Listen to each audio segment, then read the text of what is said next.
Hey, Crash Fitness family. I hope you guys are all doing well.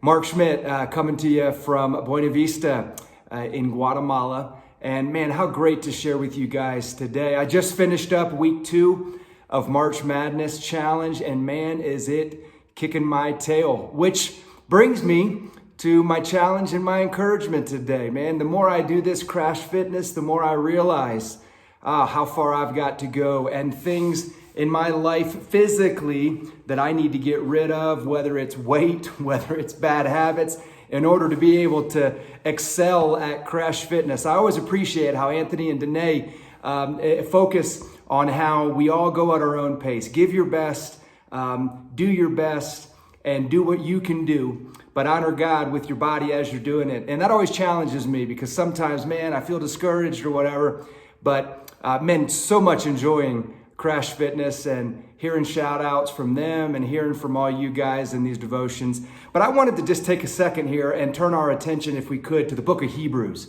where the author in Hebrews 12, verse 1 and 2, he encourages us in a way that I think applies physically to what we're all trying to accomplish physically with our bodies in Crash Fitness, but also in the spiritual. And it's become a passage that over the last few months, I've had the privilege to teach on a couple of times with some partner churches, but also just meditate on personally and what God is trying to tell me through his word. And he says in verse 12, and this is after chapter 11, him going through all of these amazing examples of people who ran hard, just like the crash idea, the rhinos running together. These people ran hard, they ran by faith, not putting so much attention on all of the unknowns, and they ran the race that was set before them. And so in Hebrews chapter 12, verse 1 and 2, he transitions this to a personal challenge to each one of us. He says, therefore, since we're surrounded by such a great cloud of witnesses, referring to all those people in Hebrews 11,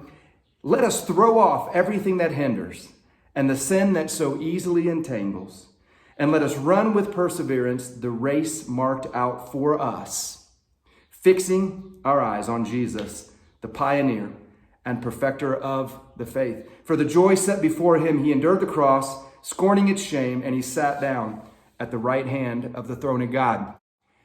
Two quick applications just to challenge you and encourage you as you start this week or as you start this day, depending on what day of the week it is that you're hearing this. The author is talking to us about a spiritual race, about the spiritual race that is marked out for each of us, and casting off sin, casting off worry, casting off the things that get in the way of us running the race that's set before us. And one of the things that always encourages me is remembering that my race is different than yours, is different than Anthony's, is different than the Johnsons in Senegal, is different than the team over in Honduras with BVSA, and all of you missionaries and servants around the world, both in the States and abroad. Your race is specifically marked out for you. And the challenge is to get rid of the things in your life that hinder that, the things that cause us to lose focus, the anxieties, the fears of the unknown, and get into the word. As Brock and Carrie in their devotional recently mentioned to us, desire that pure milk of the word so that by it we can grow up into the salvation that we have through our sanctification process.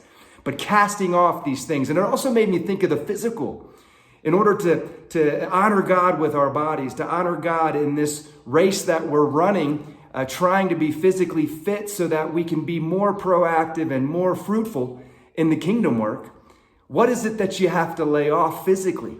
For me, I love to run, and there was a process where I went from only being able to run 5 minutes to being able to run half marathons here in Guatemala, and I had to lay off food, I had to get rid of bad sleep habits, but ultimately, I had to lose a lot of weight in order for me to be able to accomplish some of the things that I've been able to do. And I still struggle with that. I still struggle with sacrificing, giving up things while I'm keeping my eye on that long-term goal that I'm trying to accomplish. So in the physical, I know all of us have goals. That's why we're a part of this Crash Fitness community. We want to honor God with our bodies, not just our spirits. And so what is that goal? What do you need to do to make it easier to reach? And then go after it patiently, trusting God to help you get there. But then also in the spiritual, how are you running the race? How are you taking head on that race that Jesus Christ has marked out for you? Are you looking to Jesus, the author and the finisher of that race? He's the one that has the plan. He's the one that's charted it out. So trust him to fulfill all of the things that he has in front of you today, in both the spiritual and the physical.